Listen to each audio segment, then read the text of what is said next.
I'm Cadence Dubious. This is Busybody Podcast, and I'm so excited today to welcome my guest who also interviewed me recently for an Instagram Live, and we just couldn't stop talking. So why should we stop talking? Um, Welcome, Michelle. Please introduce yourself. Thank you. And that was so much fun, our Instagram Live. My name is Michelle Osborne, aka Uncomfortable Bliss on Instagram and TikTok. And I don't know, I just have a lot of fun. I think I've been labeled a body positive advocate, although I never started off to be that way. And so I just try to help people with their confidence by giving zero fucks and just living their life and doing what they do. So that's kind of a broad overview of who I am. Well, how did you start that? And I'm curious, did you start on Instagram or TikTok? Just I actually, well,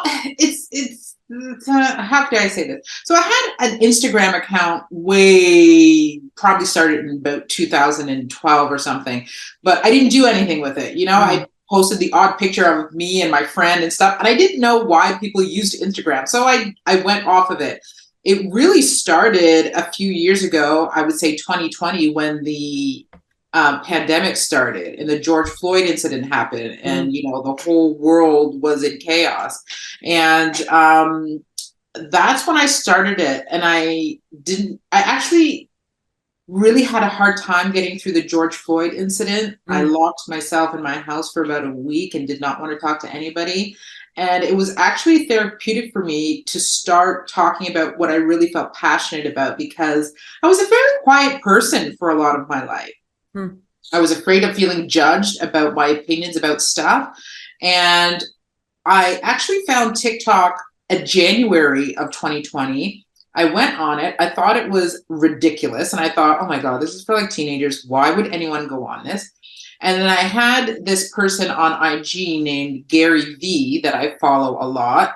And he said, if you are a business person, if you have something to say, you should be on TikTok. So I went back on and I said, okay, let me watch it for a little bit and see why people think this is so great. And I silently watched it for probably about 2 or 3 months. And then I said, this is why. And almost immediately when I went on it, and I immediately started talking about body image, being a larger person, because it had affected me my whole life. Almost immediately, people gravitated towards me, and it just really took off from there. And then I would say about a year and a half later, I started using my Instagram account. So I didn't start really using my Instagram account till I would say about a year and a half ago to 2 years ago maximum. That's amazing. And then that started to take off because I kind of just started using that platform like my TikTok platform. And that's kind of just how it started. It really started from the pandemic and me not wanting to keep my mouth shut anymore, and went off from there. Well, I think that's what's really interesting about your account is that it's very multifaceted. You are representing not just a larger body, just living life, which is like a really wonderful aspect of your account, like doing very regular things. But you're also showing a non-white body, a queer person in a relationship with a family, with a child. Like there's so much depth to it. And all your posts are very like casual. They're very just like, here we are doing our thing. I think a lot of the power of them is you're not beating anyone over the head. You're just like, oh, here's me and my partner just doing our morning thing, literally just representing, literally just showing that exists, basically. Well, I really appreciate you saying that. I think you're the first person who's ever said that to me, and I really appreciate it, because when I first started using my platform, it was not that at all. It was very more showy. I didn't talk at all. I had a hard time talking because I didn't like the sound of my voice. I felt like I couldn't talk naturally. And I was like, if I can't talk naturally, I don't want to talk. So it took me, I would say, minimum of 2 years before I actually started talking. And I didn't start getting really relaxed about just my family life and bringing, my partner and everything into it, I would say till about a year ago, a year and a half ago, let's say. And so I was really guarded at the beginning because I kind of didn't know what I was doing. I Sure. just knew people liked, me dancing and doing all these things. And I got to a point in my life, it was in early 2002 when I was going through a transition, and I was like, what does this all mean? Like, is what I'm doing really matter? Because I recognize that people actually wanted to hear my opinions more than see me dance. And I wanted to talk more than dance and dress up. I didn't want to do the theatrics anymore. Mm. I said, I'm just going to kind of be me and do my life. And I think more now than ever, people want to have someone they can connect with, and people connect with just ordinary, everyday people. And so it's actually been difficult for me to make that transition because I was nervous to hear my Sure. voice. And now it's like I can't stop talking. Now I just talk, like I just pick up the camera. I'm like, let's have a conversation, let's have a good time. And so I appreciate you saying that because it wasn't natural for me at the beginning, actually. It took me a couple of years before I could do that.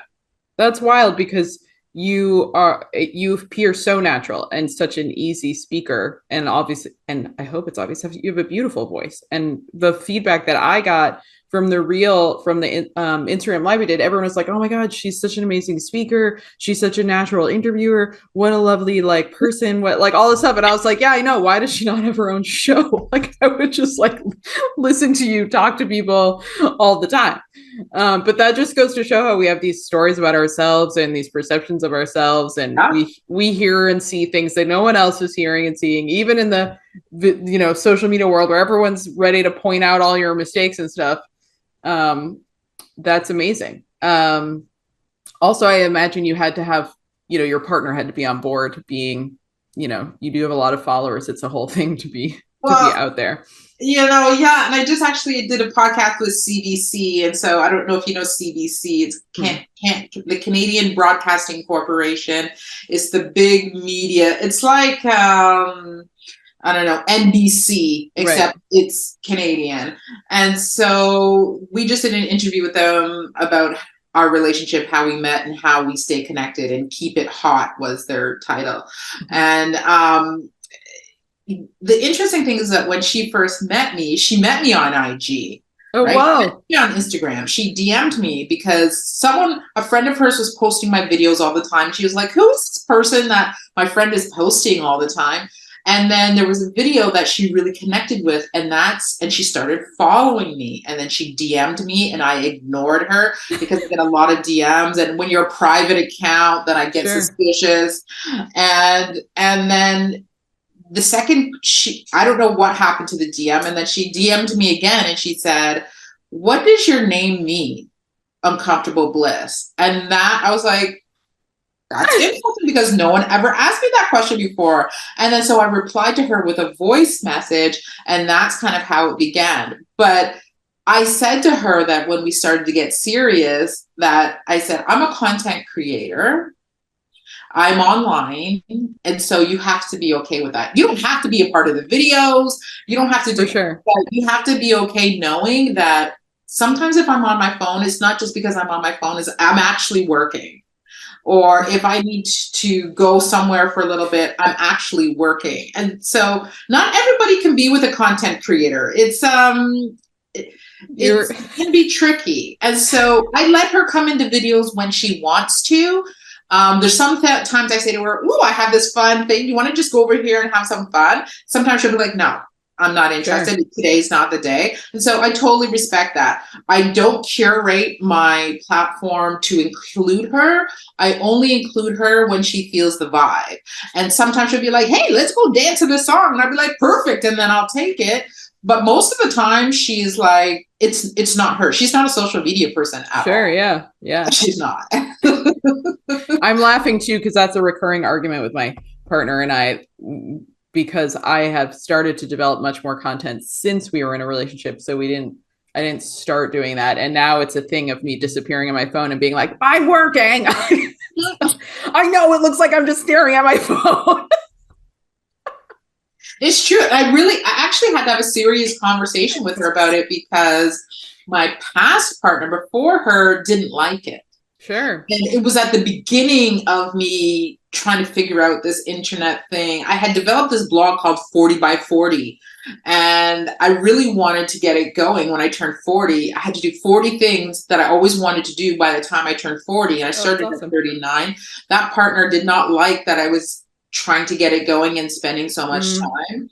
And so I said it was a project of mine that was actually really quite, it didn't take a lot of time, but I knew that if I had another partner, they had to understand that I put a lot of energy into this because actually I'm not sure I've ever been as dedicated to something as much as I am to this. And mm, I think the reason why is because I am so passionate about what I'm talking about, and I've never been passionate about this in my life, anything mm. else like this in my life. And so it's really important to me to really be authentic and talk to people like I'm just talking to my girlfriends, because if I'm not that way, I cannot create content. I just can't be anyone else but me anymore. I have no energy to Mm, be anything else but me. And so I think that's why my content reflects that. And that's why you're going to get me with makeup on sometimes and sometimes not. Sometimes for I'm going to real. swear because I feel like swearing and sometimes I'm not. And so my partner really had to understand that, and she got it. Yeah. Yeah, that's amazing. And I resonate with that because it's also like it's an energy that you have to have. I feel like Yeah. when you're putting something out and you actually have to kind of protect that energy, I don't want to say it's a performance because that can make it sound like it's fake, but for anyone who performs, um, you have to be in a vibe. You have to be like in a flow. And so you have Absolutely. to create space for that, or else it's just a slog. And there are definitely days where I'm struggling to post because I'm just like not in it today. I'm just not in It's it. hard. So, And you know what? And I used to always be, at the beginning, you get addicted to the numbers. Okay, how many followers right. do I have now? How many people like this post? And then it got to a point where it wasn't fun for me anymore. And I almost started to quit because I forgot about why I actually started the Right. platform. And it was so easy to be sucked into the glitz, and it's not glamorous, trust me, Right. because we don't get paid for 99% of this shit. And so But it's that dopamine um, hit. It's that it's dopamine true, hit. right? It really is. I don't think people realize that. People who consume our content don't realize that most of this stuff we don't get paid for. So, No. um, and so when I got to a point where I started hating it, I got off for a while because you're nervous. Your audience, there's a lot of audience that don't want you to get off. Like they think that, Mm-hmm. you need to be there 24 hours, 7 days a week. And if you go for a little bit, then they leave because you're not giving them what they need anymore. Right. And I had to learn to be okay with that, because being on social media all the time is tough when it is your business. Mm-hmm. Well, if Mm-hmm. you're just, a watcher who likes to watch it, you can shut it down at any time. But when it's your business, it takes a toll.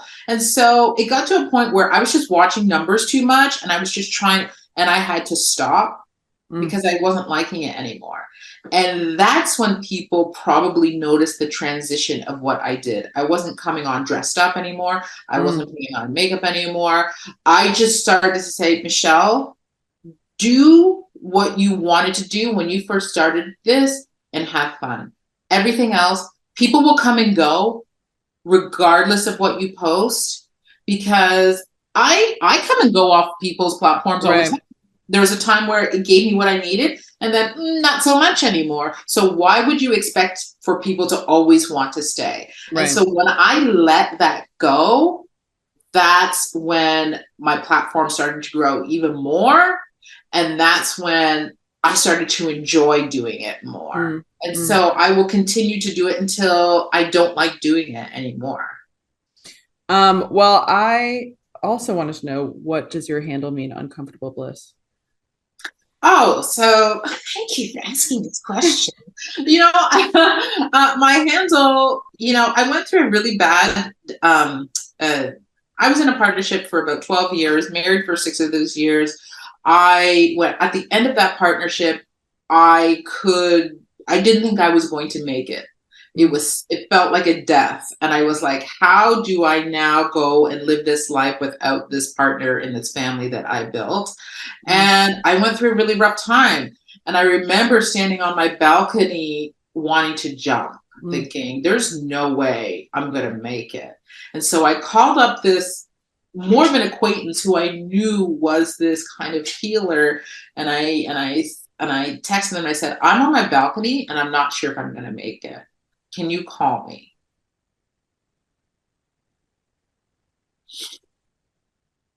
And he texted me right back and he's like, I don't have time now, but I'm going to tell you something. You're here for a reason. So I want you to get off the balcony and we're going to talk later. Mm. So I got off the balcony and went through the motions of my day. And he had a conversation with me and he said, listen, I want you to feel the pain. I want you to go through the pain. I don't want you to cover up with another partner, with sex, with alcohol, with drugs. And the only way you're going to do it is if you're uncomfortable. The only way you're going to get to the other side is if you're uncomfortable and you sit in it and you feel it. And so that's what I did. Mm.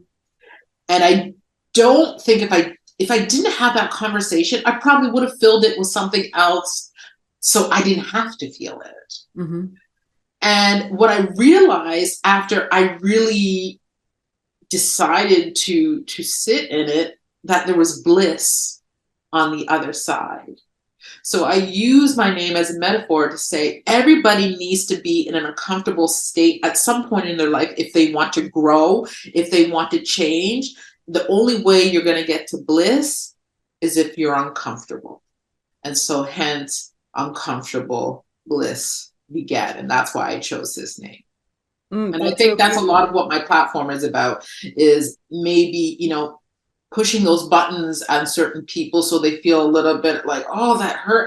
I wanted to hear that, but I didn't need to hear that. But that's the only way you're going to get to where you really want to be, is the bliss. And that's why my name is that.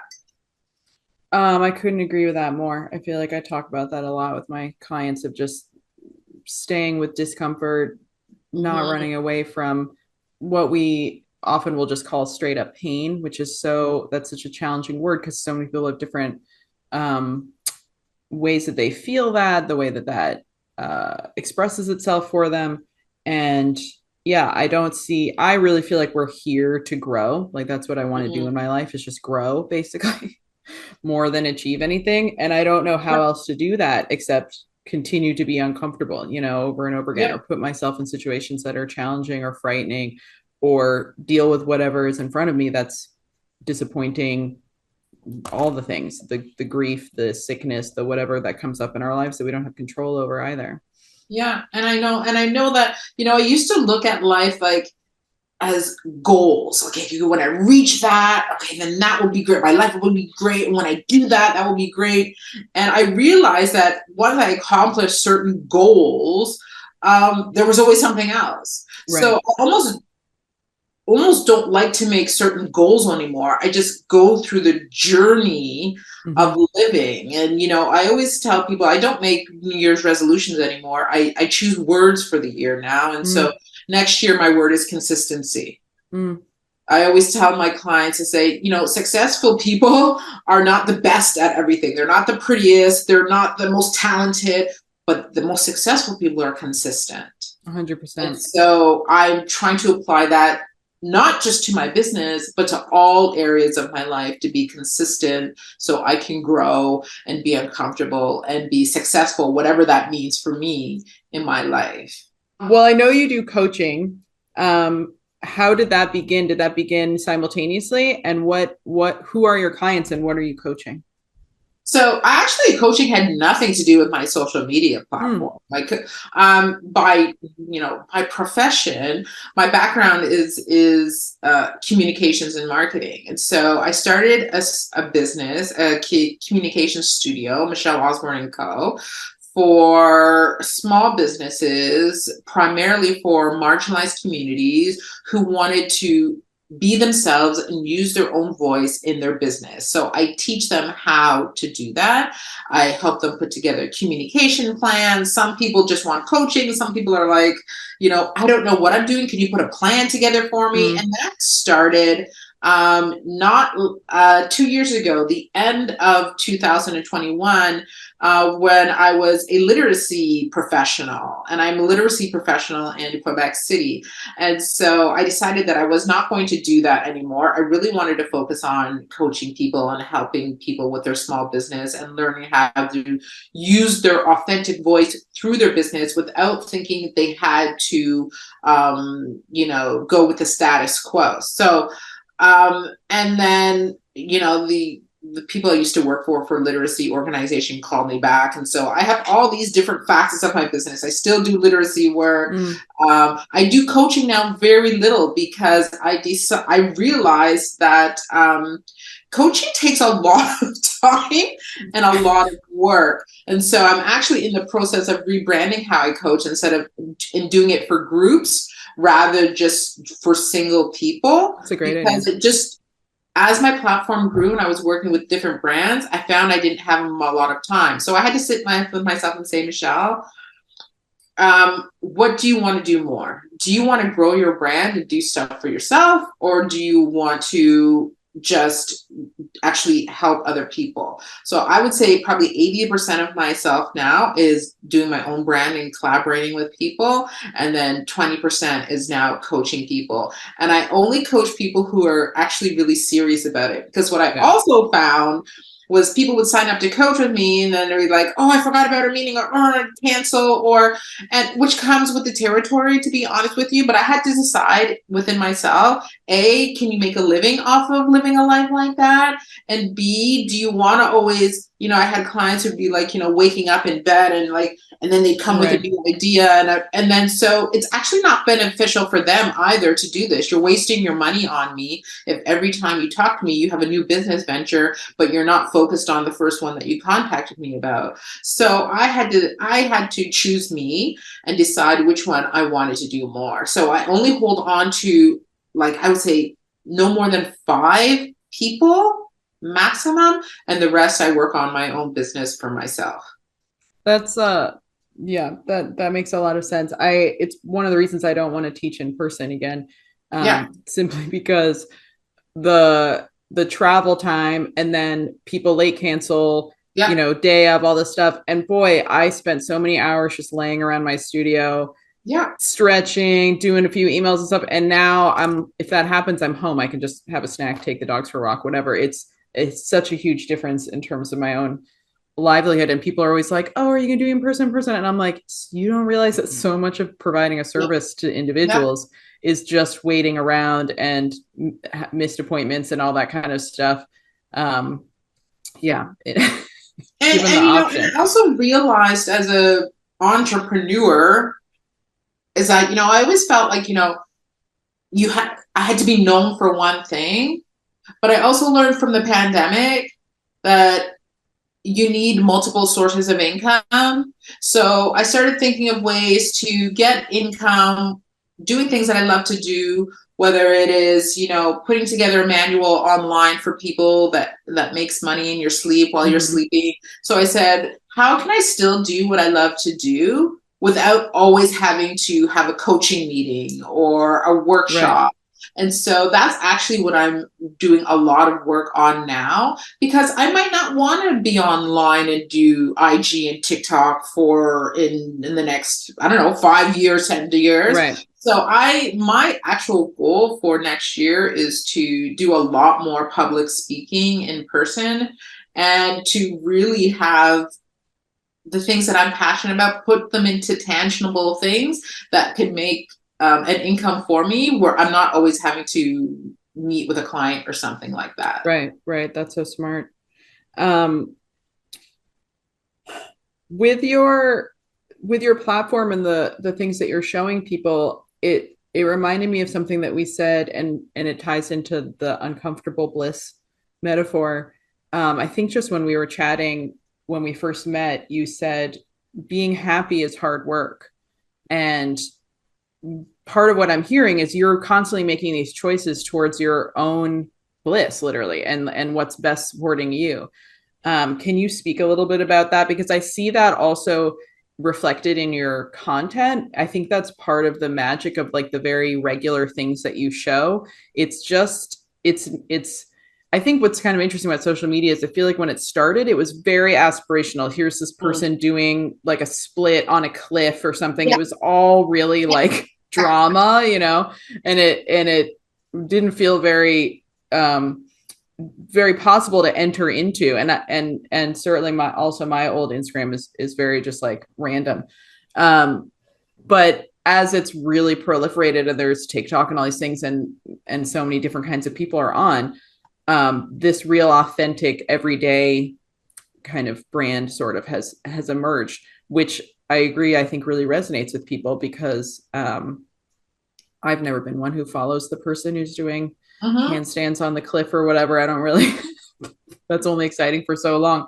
But I follow plenty of people who are just cooking in their kitchen or, whatever. Um, so you seem to really be from a few different places modeling this kind of choice towards bliss all the time, which is effort because the world that we live in is really always pushing us towards, production over everything else, be anything but yourself. And you said that when you were beginning to make this transition into really being in your own voice, you were worried about exposing those different parts of yourself to the public in that way. Can you speak a little bit about how that's been? Because I know you also told me that when you first started getting haters, you were like, "Oh, I guess I really made it now." Because I wasn't getting any hate. And I was like, and I thought, as a body positive content creator, when you show your body and stuff like that, some of the really popular ones, they got, they were getting lots of hate. And I'm like, Mm, and I thought, is it good that I don't get hate? Or is it bad that I don't get hate? And then I remember right. my first hate, and I was like, look, this is good. I can reply. I always tell people, like, the trolls, although, we don't need them and we don't want them, they're also my best content sometimes and learning opportunities because I use their comment as learning opportunities. And I Mm-hmm. think it's great. They don't realize it. They don't realize that their comments are actually pushing my content for people to watch me more. They don't get it. So I think in terms of kind of how natural I've been on my platform, like I said, earlier last year, I just went through this period where I just felt like I couldn't be anything else but me. I didn't want to do anything anymore on my platform to see, okay, well, I think people like this the most, so I'm going to do that for them the Mm-hmm. most. It's really interesting. It's really a fine balance. You want to make sure that your audience gets what they're coming for, but you also want to make sure you are liking what you're doing and that you are authentic to you. So there's a really fine balance with that. And it got to a point where I didn't want to, I, I wanted people to know more of me that was just beyond the body positivity. Mm, And I felt like I had so much more to talk about. And I'm just talking about this one area. And I felt like I've been through lots of stuff. And so instead of just, okay, let's put on some clothes and show you what you look like in this dress, which I don't resonate with. I mm-hmm. think fashion creators are awesome and great, and I get clothes from them all the time.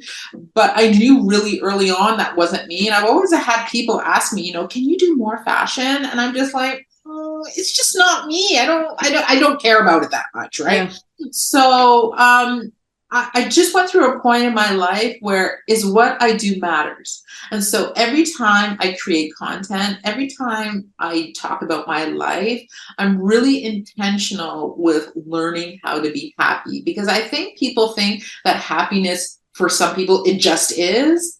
And for other people, it just isn't. And Mm-hmm. so when I left my marriage, it's probably a decade ago now, I had to be really intentional to create happiness in my life. And what did that look like? That looked like moving my body a lot, change my mental state a lot.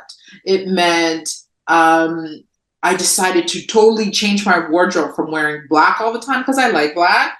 But then I put color in it all of a sudden because I said, I Mm-hmm. feel like, I feel like I need to feel some joy in a different way. It meant, intentionally spending time with myself, sitting at restaurants by myself, Mm-hmm. going traveling by myself, doing things that made me feel uncomfortable, but those were life-changing moments of sitting in it by myself. Mm-hmm. And so even today, I'm really intentional about my happiness because I realize that it actually takes work.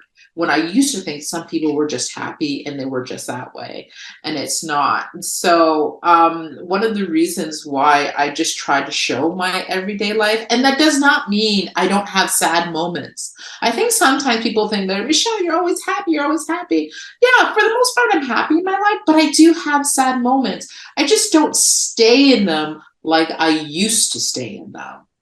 And I like to try to be more victorious than a victim. Mm-hmm. And really try to see the good in things or the positive sides of things. But I do take moments of sadness. I do have moments of depression. I just don't stay in them as long. And I'm very intentional with my happiness. And I'm very intentional with how I love my daughter. And I'm very intentional with how I love my partner. I don't just let it happen anymore. Mm-hmm. I really create my own happiness. Is that something that you like? Is there something that you can point to where you were learning that? Are there practitioners you worked with? Is that something that just started to come up in yourself that you knew you could reorient in that way?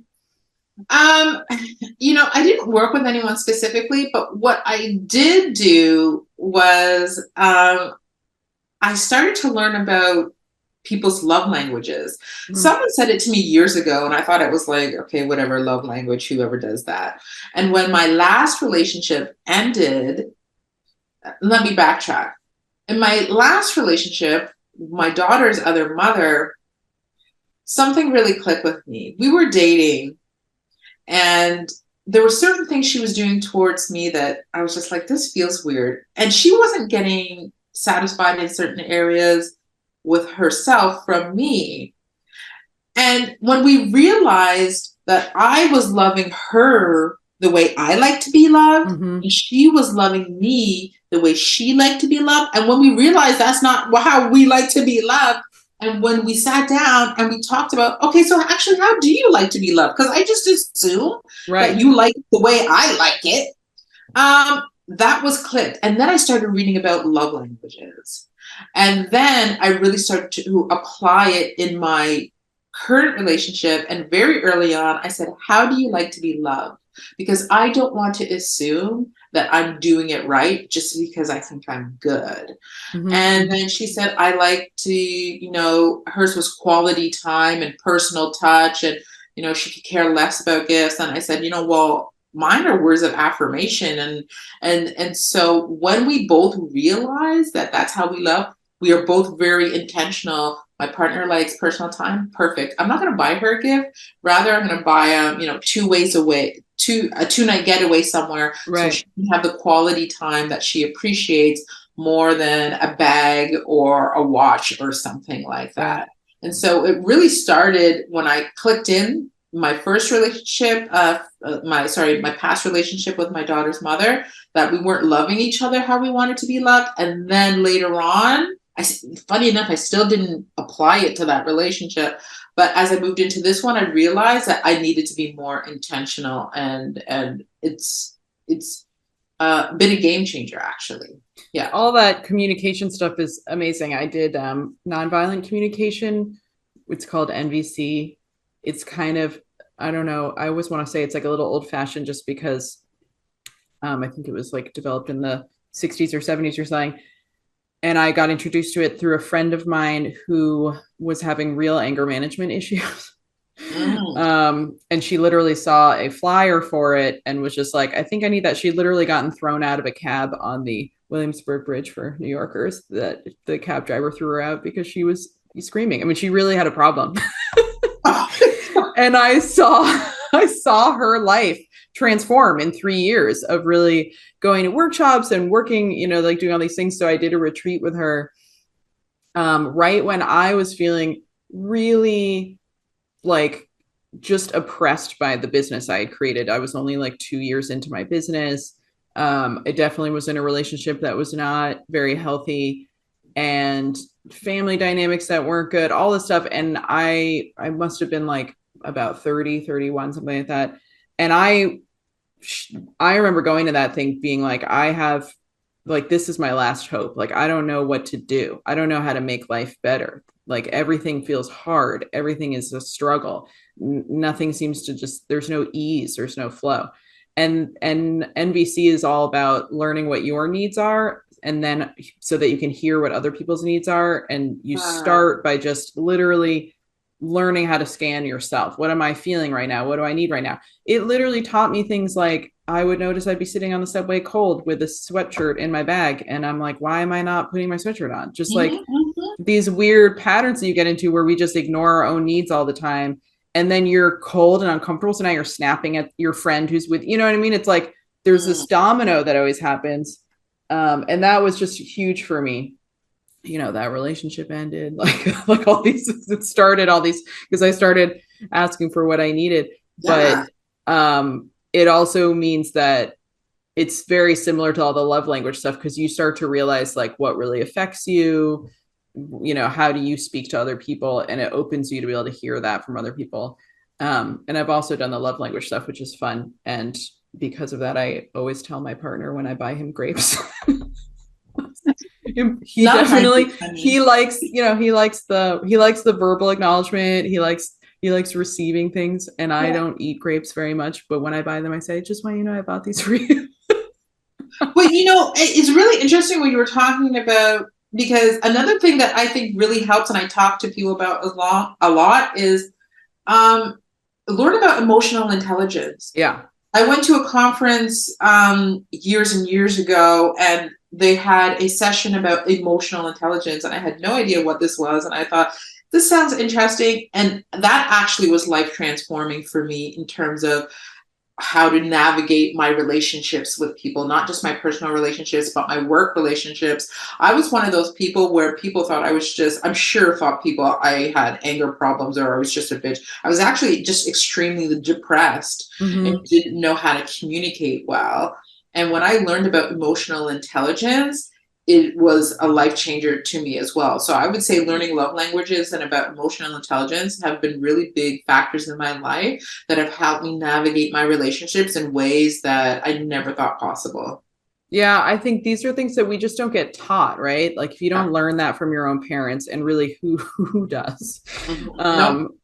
um then you are just out there kind of, you know afloat on the ocean of life with very few skills, and so few people really Mhm. have those skills. And then often we draw other people that have our same lacking skills, and then you just kind of replay things together. And that is the grist of life, is our emotions and our experiences every day. Is that something that you talk about with your coaching clients? All the time. Mm, Because I think people think they're going to come to me and only get their ideas about their business. And mm, actually, a lot of these sessions turn into therapy sessions, because running your business is more than your product or service. It's probably 80% of learning how to be confident, learning how to navigate the ups and downs of it. Because just because you think you have a good product or service, and everyone thinks they have a great product or service, and it could be, it's a learning about how to communicate that to the right people. And mm-hmm. so they find really frustrated in the ups and downs of it. Your personal life comes into play, because life is life. And so a lot of my business becomes about talking to them about emotional intelligence and learning them, talking to them about navigating the ebbs and flows of it all. And I would say most of the time it's about that. Mm-hmm. It's like 20% about their business, the actual product or service that they're offering, because they're a pro at their product or service, Right. but it's the other stuff that they have trouble navigating.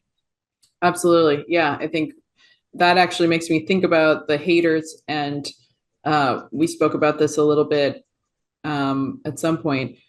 I find it, I also have gotten some pushback on my post, and I always wondered how I would feel getting like kind of a really direct criticism. But I have to say, it's very obvious these are not very emotionally mature people. It really and is. It really is.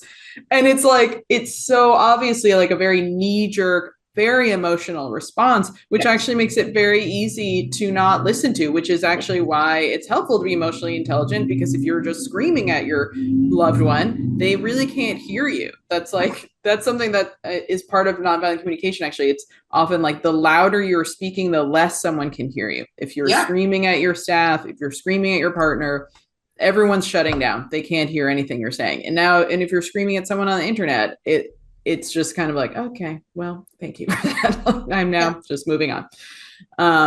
Emotional intelligence is really that is how you can live in your blissful life. I mean, that's how you learn to recognize things. I literally remember the first time that I could hear my own inner monologue, and this was tools that I'd been learning from nonviolent communication. And I was driving to my studio back in the day when I had two separate studios.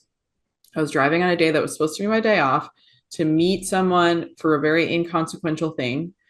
And I'm like in traffic, and I have this internal monologue, like, I have to do this, I have to do this, I don't want to do this, I have to do this. And suddenly I just thought, who is telling me I have to do this? Just me. Mm-hmm. I'm the boss. I can Mm-hmm. text that person right now and say, you know what? Something came up. I can't make our meeting. Let's do it another day. Thanks so much. And just, I was like, people cancel on me all the time. I don't hate on them. I'm just like, oh, I guess they were busy. No problem. And that was just like a game changer. Suddenly I was like, oh, I can protect my own time. I can hear this voice that I have that's constantly saying, I have to do these things, whether I want to or not, and start really thinking, well, what do I want to do? And I still struggle with that anytime I change my schedule or do things for myself, go away on vacation. Like I just did. I'm always like, oh, should I do that? I have guilt, all these things, but at least I can hear myself and be like, well, this is the conversation I always have. And 9 times out of 10, it works out fine. Everybody's fine. So Always. You know what? Always is. And those are powerful words you were just saying, because I think some of the most powerful things that help us live in our bliss, as you say, is, really taking control of your life, standing in your power, but also letting go. Letting go will let you have probably,